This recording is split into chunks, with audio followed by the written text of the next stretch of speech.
আজ আমরা ত্রিভুজের পরিবৃত্ত অঙ্কন করব।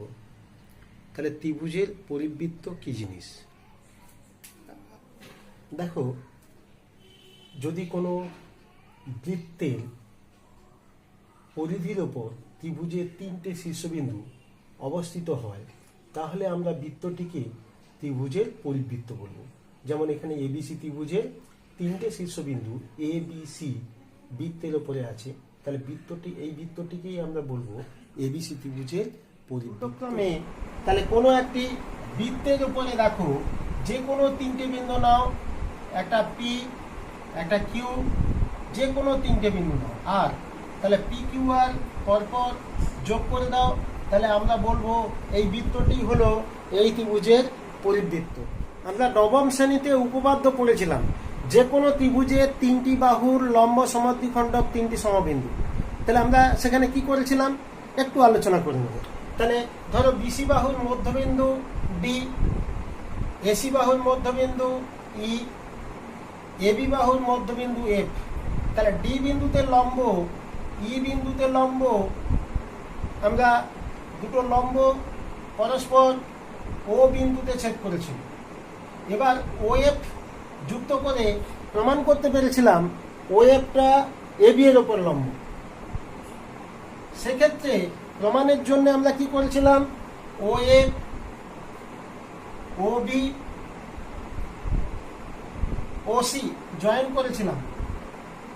এবার দেখো, এই পাশাপাশি দুটো ত্রিভুজ ও বিডি ও সিডি সর্বসম হয়েছিল। কিভাবে সর্বসম হয়েছিল? এই দুটো সমকোণ, যেহেতু ডি মধ্যবিন্দু, তাহলে বিডি ইকুয়াল টু সিডি, ওডি সাধারণ বাহু। তাহলে কি হয়ে গেছিল, এই পাশাপাশি দুটো ত্রিভুজ সর্বসম, তাতে কি পেয়েছিলাম, ও বি রেখাংশ সমান ও সি রেখাংশ। আবার ঠিক একই রকম ভাবে এই দুটো ত্রিভুজ সর্বসম দেখি আমরা ও সি সমান ও এ। তাহলে আমরা কি পেয়েছিলাম, ও থেকে ও বি সমান ও সি সমান ও এ, তিনটে রেখাংশই সমান দৈর্ঘ্যের।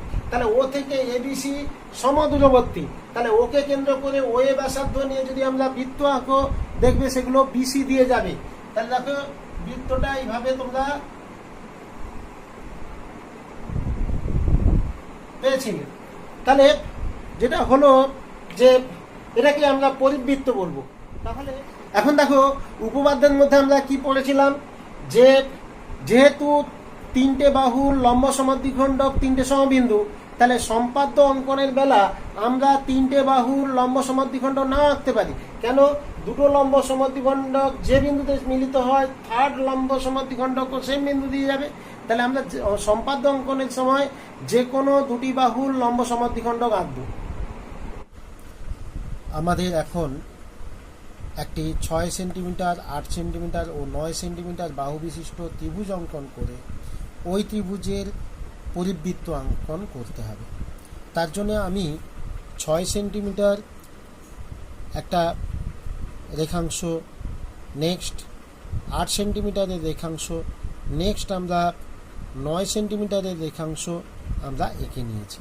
তার তলায় তোমরা অবশ্যই লিখবে 6, 8, 9 সেন্টিমিটার নির্দেশ করবে।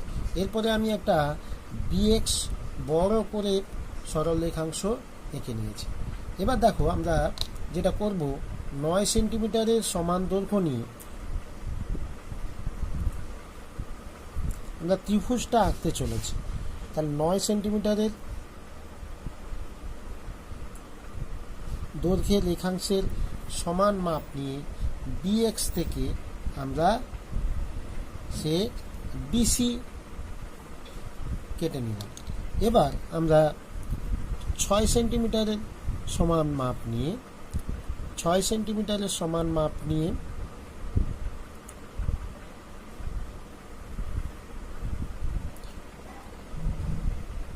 বি বিন্দুকে কেন্দ্র করে একটি বৃত্তচাপ আঁকলাম। এবার আমরা 8 সেন্টিমিটারের সমান রেখাংশটা মেপে নেব। বৃত্তচাপগুলো তোমরা একবারই টানবে, পেন্সিল ফাইন করবে। তাহলে সি বিন্দুকে কেন্দ্র করে অপর একটা বৃত্তচাপ টানলাম। তারা পরস্পর ধরেই এ বিন্দুতে ছেদ করেছে। তাহলে আমরা এর সঙ্গে বি আমরা জয়েন করে নেব, এর সঙ্গে বি।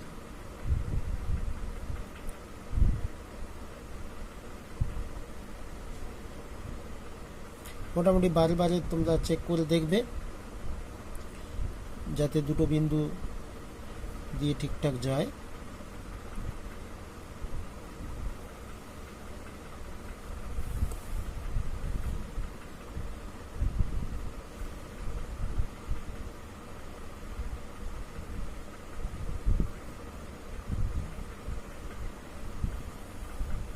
এবিসি ত্রিভুজটা আঁকা হলো, যার তিনটে বাহুর দৈর্ঘ্য 6, 8, 9 সেন্টিমিটার। এবার আমরা এই ত্রিভুজের পরিবৃত্ত আঁকার জন্যে যে কোনো দুটো বাহুর লম্ব সমদ্বিখণ্ডক আঁকবো। বাহুর লম্ব সমদ্বিখণ্ডক আঁকার নিয়ম কি? বিসি রেখাংশের লম্ব সমদ্বিখণ্ডক, না এই বিসি রেখাংশের আন্দাজে অর্ধেকের বেশি ব্যাসার্ধ নিয়ে নেব। অর্ধেকের বেশি দৈর্ঘ্যের ব্যাসার্ধ নিয়ে আমরা বিসির ওপরের দিকে একটা বৃত্তচাপ, নিচের দিকে একটা বৃত্তচাপ টানব। আবার সি বিন্দুকে কেন্দ্র করে একই রকমভাবে আমরা ওপরে একটা বৃত্তচাপ, নিচের দিকে একটা বৃত্তচাপ টানব। তাহলে যারা পরস্পর দেখো একটা বিন্দুতে অবশ্যই দুটো বৃত্তচাপ ছেদ করবে।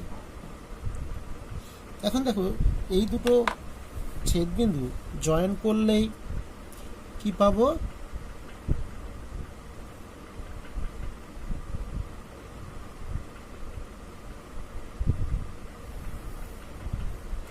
দেখো বিসির লম্ব সমদ্বিখণ্ডক হয়ে গেল। এই বিন্দুতে এটা যদি ডি বিন্দু নাম দাও তাহলে বিডি ইকুয়াল টু সিডি হবে। আবার এই লম্ব সমদ্বিখণ্ডকটা নামের মধ্যেই আছে, বিসির ওপরে লম্ব হবে। একই রকমভাবে তোমরা খাতাটা ঘুরিয়ে নিতে পারো, এবি কিংবা এসি এর লম্ব সমদ্বিখণ্ডক করবে। ধরো আমি এসি এর করছি, তাহলে এসি এর লম্ব সমদ্বিখণ্ডক আঁকার জন্য কি করতে হবে? দেখো এসি এর অর্ধেকের বেশি ব্যাসার্ধ নিয়ে নাও, তাহলে সিকে কেন্দ্র করে একটা বৃত্তচাপ টানলাম, আবার একে কেন্দ্র করে অপর একটা বৃত্তচাপ টানলাম, যারা পরস্পর দুটো বিন্দুতে ছেদ করবে। আবার একই রকমভাবে আমরা ছেদ বিন্দু দুটোকে একটু চিহ্নিত করে নিলাম। এবার আমরা এই দুটো স্কেল দিয়ে খুব সাবধানে আমরা যুক্ত করব। দেখে নেব এই ছেদ বিন্দু দুটো দিয়ে গেছে কিনা। খুব সাবধানে, না গেলে বারে বারে অ্যারেঞ্জ করে দেখে নেবে। তাহলে একটা বিন্দু সরে যাওয়ার জন্যে পরিবৃত্তটা তিনটে শীর্ষবিন্দু দিয়ে, এবার দেখো তিনটে শীর্ষবিন্দু দিয়ে নাও যেতে পারে। এবার দেখো দুটো লম্ব সমদ্বিখণ্ডক কোথায় ছেদ করলো? ও বিন্দুতে। এটার নাম ও বিন্দু দিয়ে দিই। আমরা একটু আগে দেখছিলাম যে যদি এ বি এর লম্ব সমদ্বিখণ্ডক আঁকতাম সেটা কিন্তু ওই ও বিন্দু দিয়েই যাবে। কেন? আমরা নবম শ্রেণীতে উপপাদ্য পড়েছি যে তিনটে বাহুর লম্ব সমদ্বিখণ্ডক সমবিন্দু হয়। তাহলে আমার ওই একই বিন্দু পাওয়ার জন্যে তৃতীয় বাহুর লম্ব সমদ্বিখণ্ডকটা আঁকার প্রয়োজন নেই। এখন দেখো আমরা যদি ওয়ে জয়েন করে দিই, ওয়েটাই হবে, এই ও বিন্দুটাই হয়ে গেল কিন্তু পরিবৃত্তের কেন্দ্র। এটাই কিন্তু তোমার সার্কামসেন্টার বলবো। এখন দেখো ওয়ে যদি যুক্ত করি, তাহলে ওয়েটা দেখো যুক্ত যদি করি আমরা, আচ্ছা ডটেড লাইন দিয়ে জয়েন করলাম, এই ওয়েটাই কিন্তু পরিবৃত্তের ব্যাসার্ধ হবে, এটাই সার্কাম রেডিয়াস। এখন আমরা ওকে কেন্দ্র করে ওয়ে ব্যাসার্ধ নিয়ে নেব। অ্যাকচুয়ালি পরিবৃত্তের ব্যাসার্ধ ওটা দেখো বি পর্যন্ত একই দূরে থাকবে, সি পর্যন্ত একই দূরে থাকবে। তাহলে এখন যদি আমরা এটাকে কম্পাসটা ঘুরিয়ে দিই, দেখো তাহলে আমরা কি পেলাম? দেখো এবিসি ত্রিভুজের একটা পরিবৃত্ত। বারে বারে দেখো নিশ্চয়ই একটি সমকোণী ত্রিভুজ অঙ্কন করো যার অতিভুজের দৈর্ঘ্য 12 সেন্টিমিটার এবং অপর একটি বাহুর দৈর্ঘ্য 5 সেন্টিমিটার। এখন ওই ত্রিভুজের পরিবৃত্ত অঙ্কন করো। তাহলে তার জন্য আমরা কি করে নিলাম? একটা 5 সেন্টিমিটার বাহু রেখাংশ এঁকে নিলাম, একটা 12 সেন্টিমিটার রেখাংশ এঁকে নিয়েছি, আর কি একটা লম্বা করে বিএক্স লাইন টেনে নিয়েছি। তাহলে বি বিন্দুতে আমার কাজ হচ্ছে সমকোণী ত্রিভুজ আঁকার জন্যে একটা সমকোণ লাগবে। তাহলে চলো সমকোণ আমরা এঁকে ফেলি বি বিন্দুতে। তাহলে যে কোনো দৈর্ঘ্যের তোমরা জানো ব্যাসার্ধ নিয়ে একটা বৃত্তচাপ আমরা আঁকবো। সমকোণ আমরা অবশ্যই প্রোটেক্টর বা চাঁদার সাহায্যে আঁকবো না, কম্পাস ইউজ করে আঁকবো। তাহলে আমরা দেখো এটা অ্যাকচুয়ালি 60 আঁকা হলো, 60 ডিগ্রি, তারপর অ্যানাদার 60, পরবর্তী 60কে আমরা যদি ইকুয়ালি ডিভাইডেড করি আমরা 30 পেয়ে যাব।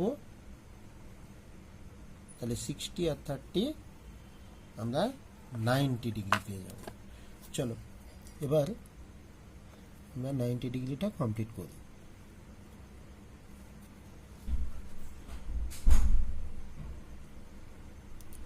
তাহলে খুব সাবধানে সন্তর্পণে এটা দেখো জুড়ে বাড়িয়ে দাও, অনেকটা বড়ই লাগবে আমাদের। এবার যেটা আমরা করব যে ধরো আমরা নিচটা থেকেই 5 কেটে নিলাম, 5 সেন্টিমিটার দৈর্ঘ্যের সমান ব্যাসার্ধ নিয়ে নিলাম, বিএক্স থেকে বিসি লেন্থ কেটে নিলাম যেটা 5 সেন্টিমিটার দৈর্ঘ্যের। এবার খেয়াল করো এই 12 সেন্টিমিটারটা কিন্তু তোমার লম্বের দৈর্ঘ্য নয়, অতিভুজের দৈর্ঘ্য, তাহলে অতিভুজের দিকেই থাকবে। তাহলে 12 সেন্টিমিটার বেশ বড় সড়ো লম্বা একটা হবে, তোমাদের বোর্ড বইয়েরই এটা একটা অঙ্ক। তাহলে আমরা আরেকটু বাড়াতে হবে, তো ঠিকঠাক সাবধানে করবে। 12 সেন্টিমিটারের সমান দৈর্ঘ্যের রেখাংশ নিয়ে নিয়েছি। তাহলে আমরা সি বিন্দুকে কেন্দ্র করে একটা বৃত্তচাপ টানবো। দেখো অনেকটা উঁচুতে, তাহলে তোমরা আরেকটু নিচুতে করলে ভালো হতো। আমরা এখন চলে গেছে, তাহলে আমরা এটাকে বাড়িয়ে দেব।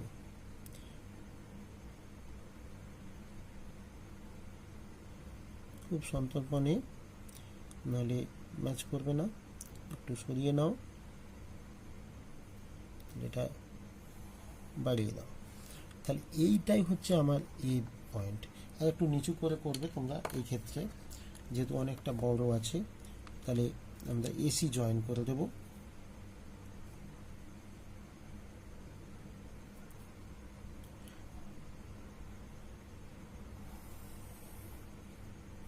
তাহলে এবিসি সমকোণী ত্রিভুজ আঁকা হলো, যার আমরা অ্যাকচুয়ালি ভূমির দিকটা আমরা নিয়েছি 5 সেন্টিমিটার, অতিভুজের দিকটা 12 সেন্টিমিটার।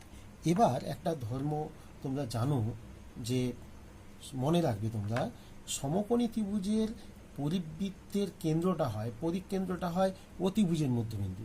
তাহলে আমরা দুটো বাহুর লম্ব সমদ্বিখণ্ডক না বের করে আমরা যেহেতু জানি অতিভুজের মধ্যবিন্দুই হলো পরিবৃত্তের কেন্দ্র, তাহলে আমরা শুধু অতিভুজের মধ্যবিন্দুটাই আমরা বের করব। তাহলে অতিভুজের অর্ধেকের বেশি ব্যাসার্ধ নিয়ে দুটো আমরা বৃত্তচাপ টানবো, এই একটা বৃত্তচাপ, এই একটা বৃত্তচাপ। আবার দেখো এটা, তাহলে তারা পরস্পর কোথায় কোথায় ছেদ করলো, এখানে আর এখানে। তাহলে এবার আমরা এটা ছেদবিন্দু দুটো পেন্সিলের সাহায্যে আমরা জয়েন করে দেবো। আমরা বোর্ড থেকে চলে এসেছি খাতা পেন্সিলে, কেন তোমাদের আলটিমেটলি খাতাতে আঁকতে হবে, সেজন্যে একদম খাতা কম্পাস দিয়ে অরিজিনাল তোমাদের যে ইনস্ট্রুমেন্ট সেটা দিয়েই আমি করছি। বোর্ডে বড় বড় যন্ত্র দিয়ে হলে তার চেয়ে বোধ হয় এটা হয়তো তোমাদের কাছে বুঝতে সুবিধা হবে। তাহলে মিডিল পয়েন্টটাই এটা যদি এম নাম দিই, এমটাই হচ্ছে এই এবিসি ত্রিভুজের পরিবৃত্তের কেন্দ্র হবে। কেন আবারও বলছি, সমকোণী ত্রিভুজের ক্ষেত্রে সমকোণী ত্রিভুজের অতিভুজের মধ্যবিন্দু হচ্ছে পরিবৃত্তের কেন্দ্র। এখন খেয়াল করে দেখো, এবার এম দৈর্ঘ্য নিয়ে নাও, এম দৈর্ঘ্যটাই হচ্ছে ব্যাসার্ধ। তাহলে এক্ষেত্রেও অবজেক্টিভ তোমাদের কোশ্চেন করতে পারে, একটা সমকোণী ত্রিভুজ যার লম্ব ভূমি দেওয়া আছে, তাহলে ব্যাসার্ধ কত হবে সেটা খুব সহজেই তোমাদের পাইথাগোরাস থিওরেম দিয়ে তোমরা অতিভুজ বের করবে, তার অর্ধেকই হচ্ছে পরিবৃত্তের ব্যাসার্ধ। তাহলে এখন দেখো ও এম থেকে এ, এম থেকে সি সমান দূরে, এবং দেখো এটা বি বিন্দু দিয়েও যাচ্ছে। দেখো কত সুন্দর, তিনটে শীর্ষবিন্দু দিয়েই কিন্তু চলে যাচ্ছে। আমার একটুখানি নিচু করে ছবিটা আঁকলে হয়তো ভালো হতো, কিন্তু তোমরা একটু নিচু করে আঁকবে। দেখতে পাচ্ছ, দেখো এবিসি সমকোণী ত্রিভুজের পরিবৃত্ত আঁকা হয়ে গেল। তাহলে আমি কি করলাম, শুধুমাত্র অতিভুজের লম্ব সমদ্বিখণ্ড এঁকে অতিভুজের মধ্যবিন্দুটা আমরা নির্ণয় করেছি, তাতেই আমরা পরিকেন্দ্র পেয়ে গেছি। তোমরা এই পদ্ধতিতেও করতে পারো, আবার যে কোনো দুটো বাহুর লম্ব সমদ্বিখণ্ড করলেও কিন্তু এই এম বিন্দুটাই পাবে, সেক্ষেত্রেও সম্পাদ্যটা করা যাবে। কেমন? আরও একটা বিষয়, যে আমরা প্রথম ছবিটা অ্যাকচুয়ালি সূক্ষ্মকোণী ত্রিভুজ ছিল, তার পরিকেন্দ্রটা কোথায় হয়েছে না অ্যাকচুয়ালি ত্রিভুজের ভেতরে হয়েছে। এবার সমকোণী ত্রিভুজ নিলে ভেতরেও নয় বাইরেও নয়, ঠিক অতিভুজের উপরে একটা বাহুর মধ্যে অতিভুজের মধ্যবিন্দুতে। এবার যদি আমরা একটা স্থূলকোণী ত্রিভুজ নিই, সেক্ষেত্রে দেখবে যে পরিকেন্দ্রটা ত্রিভুজের বাইরে চলে যাচ্ছে। আমরা সেরকম একটা অঙ্ক এখনই পড়ে নেব। এখন এবিসি একটি ত্রিভুজ আঁকতে হবে, যার বিসি 6 সেন্টিমিটার, এবিসি কোণ 120 ডিগ্রি, এবি বাহু 5 সেন্টিমিটার। ত্রিভুজটি অঙ্কন করে ত্রিভুজটির পরিবৃত্ত অঙ্কন করতে হবে। তার জন্য আমরা বিসির মাপ 6 সেন্টিমিটার এঁকে নিয়েছি, এবির মাপ 5 সেন্টিমিটার এঁকে নিয়েছি, আর একটা বড় করে বিএক্স লেন্থ নিয়েছি। এবার আমরা বি বিন্দুতে 120 ডিগ্রি কোণ এঁকে নেব, সেটা অবশ্যই কম্পাসের সাহায্যে আমরা এঁকে নেব। কেমন? তাহলে যে কোনো মাপের একটা ব্যাসার্ধের বৃত্তচাপ আমরা এঁকে নেব।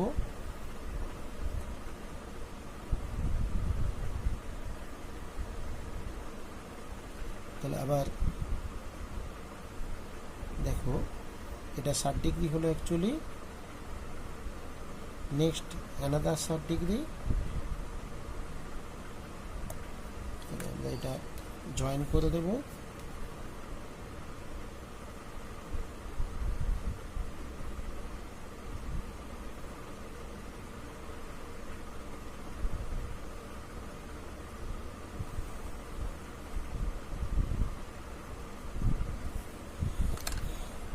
তাহলে আমাদের বিসিটা 6 সেন্টিমিটার, তাহলে 6 সেন্টিমিটারের সমান দৈর্ঘ্যের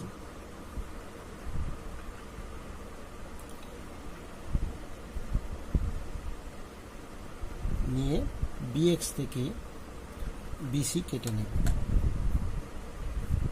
আবার এবির মাপ দেওয়া আছে 5 সেন্টিমিটার।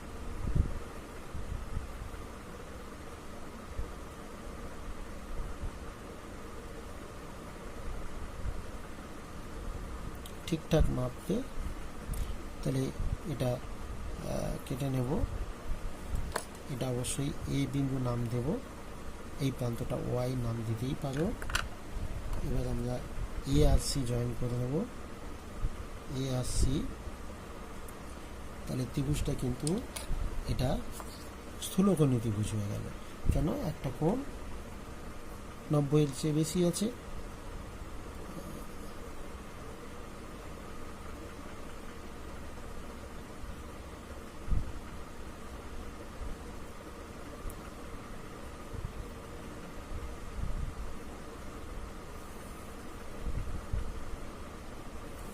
তাহলে আমরা এবিসি ত্রিভুজটি আঁকা কমপ্লিট হলো। তার একটি কোণ বিকোণ 120 ডিগ্রি। এবার আগের মতোই আমরা দুটো বাহুর লম্ব সমদ্বিখণ্ড লিখে নেব। দেখো, বিসি এর অর্ধেকের বেশি ব্যাসার্ধ নিয়ে নেব। অর্ধেকের বেশি ব্যাসার্ধ নিলে বি বিন্দুকে কেন্দ্র করে, দেখো অর্ধেকের বেশি ব্যাসার্ধ নিয়েছি, তাহলে উপরে একটা বৃত্তচাপ, নিচের দিকে একটা বৃত্তচাপ। সি বিন্দুকে কেন্দ্র করে ঠিক একই রকমভাবে উপরে একটা নিচে একটা বৃত্তচাপ, যারা দুটো বিন্দুতে যথাক্রমে ছেদ করবে। তাহলে এই দুটো যুক্ত করে বাড়িয়ে দেব।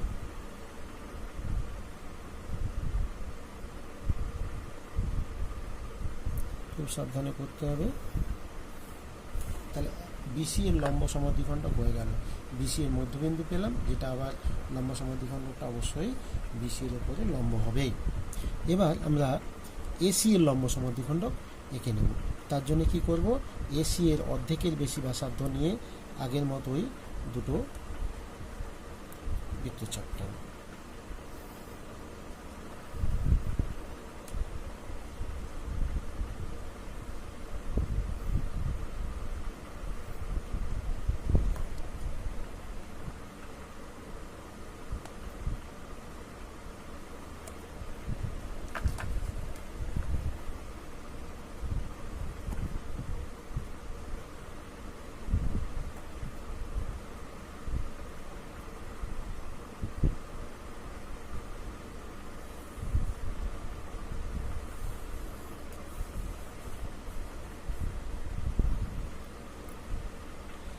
লম্ব সমদ্বিখণ্ডক দুটো এখনও ছেদ করেনি, তাদেরকে বর্ধিত করলে একটা বিন্দুতে ছেদ করবে।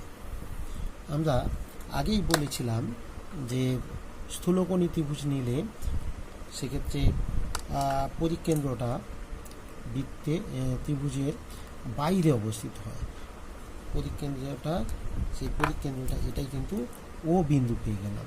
তাহলে এবার দেখো, আমরা যদি ধরো ওবি জয়েন করে দিই, ওবি জয়েনটাই তাহলে ওবিটাই হবে তাহলে কিন্তু বৃত্তের ব্যাসার্ধ। ও থেকে বি ধরো একটা আমি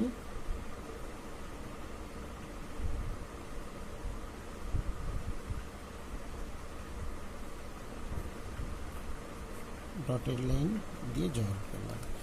ওবিটাই বৃত্তে, বা ও এও জয়েন করতে পারো, তাহলে ওটা বৃত্তের কেন্দ্র। এখন দেখো ওবি ব্যাসার্ধ নিয়ে নাও,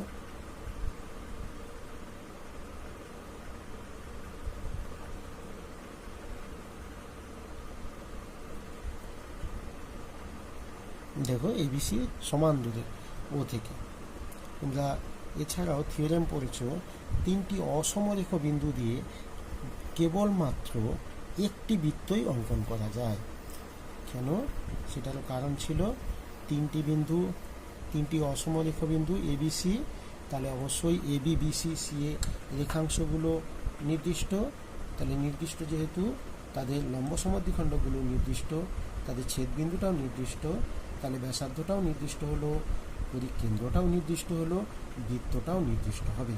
এবার দেখো, আমার যেটা জায়গা কমের জন্য আমি ছবিগুলোকে ওপরের দিকে তুলে এঁকেছি, তোমরা এটা নিচের দিকে আঁকবে যেন এই লাইনগুলোকে ছেদ না করে। নিশ্চয়ই পদ্ধতিটা বুঝে গেছো। তাহলে তোমরা এগুলো অনেকগুলোই প্র্যাকটিস করে নাও। আজকের মতো তোমাদের ক্লাসটা শেষ করছি। সবাইকে অনেক অনেক শুভেচ্ছা জানাচ্ছি।